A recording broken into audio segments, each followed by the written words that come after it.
జీవన్ రెడ్డి గారు, నేను మీకు ఒక మాట చెప్పదలుచుకున్నా. అన్న మీరు కరీంనగర్లో ఎంపీకి పోటీ చేయాలని చెప్పి ఎంబడవాట.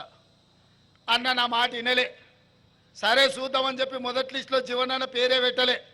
అట్లయినా నేను అడిగినట్టు అన్న ఏమన్నా నా మాట వింటాడేమో, ఒప్పుకుంటాడేమో అని. మొదటి లిస్టులో పేరు రాకపోయినా జీవనన్న ఒకటే మాట చెప్పిండు, నేను తమ్మి రైతుల కోసం కొట్లాడదలుచుకున్నా, నా జీవితం ఈ రైతులకే నేను అంకితం చేయాలనుకుంటున్నా. నాకు జీవితంలో ఏం కోరికలు లేవు, ఏం ఆలోచన లేవు.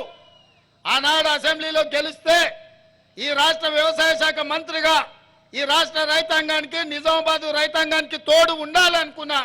కానీ అదృష్టం బాగలేదు. మళ్ళీ ఈరోజు పార్లమెంట్ చేస్తున్నా. నేను నిజామాబాద్లోనే చేస్తా. నా కోరుట్ల, జగిత్యాల, నిజామాబాద్ పార్లమెంట్లు ఉంది. నిజంగా రైతులకు నేను అండగా నిలబడాలి, పార్లమెంట్లో మాట్లాడాలి, పసుపు బోర్డును, చక్కెర కర్మాగారాన్ని తెరిపించాలి, ఈ ప్రాంతాన్ని అభివృద్ధి పదం వైపు నడిపించాలి, రైతులకు గిట్టుబాటు ధర ఇవ్వాలి అని పెద్దలు జీవన్ రెడ్డి గారు చెప్పిండ్రు. నేను మీకు మాటిస్తున్న వేదిక మీద నుంచి మా మిత్రులందరి అనుమతితోటి ఖచ్చితంగా రాబోయే ఎన్నికల్లో ఇండియా కూటమి కేంద్రంలో ప్రభుత్వం ఏర్పాటు చేస్తుంది. పెద్దలు జీవన్ రెడ్డి గారిని కేంద్ర వ్యవసాయ మంత్రిగా,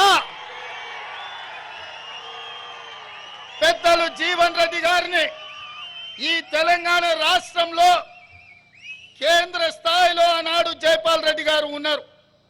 కేంద్రంలో పెద్ద పెద్ద మంత్రి పదవులకు వన్నె తీసుకొచ్చింది జైపాల్ రెడ్డి గారు. పెద్దలు కీర్తిశేషులు పివి నరసింహారావు గారు పేరు తెచ్చిండ్రు ఈ ప్రాంతానికి, ఈ దేశానికి. ఇవాళ స్థాయిలో గౌరవం ఉన్నవాళ్ళు, ప్రజలకే అంకితమైన వాళ్ళు, సమస్యల పట్ల అవగాహన ఉన్నవాళ్ళు, రైతాంగాన్ని ఆదుకునే మనసున్న నాయకుడి తెలంగాణ రాష్ట్రంలోనే లేడు. అది ఒక్క జీవనన్న మాత్రమే. అందుకే సోనియా గాంధీ గారిని, మల్లికార్జున ఖర్గే గారిని, రాహుల్ గాంధీ గారిని ఒప్పించి మెప్పించి నేను కేంద్ర వ్యవసాయ శాఖ మంత్రిగా జీవన్ రెడ్డి గారికి పదవిని తీసుకొచ్చే బాధ్యత నాది.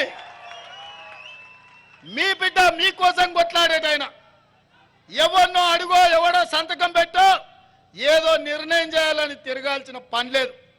ఆయననే సొంతంగా సంతకం పెట్టి మీ చెరుకు కర్మాగారం, మీ పసుపు బోర్డును సాధించి సంతకం పెట్టే సత్తా జీవన్ రెడ్డి గారికి పార్టీ ఇస్తుంది. మరి ఇది నిజం కావాలి అంటే జీవన్ రెడ్డి గారు నిజామాబాద్ పార్లమెంటుకు గెలవాలి మిత్రులారా.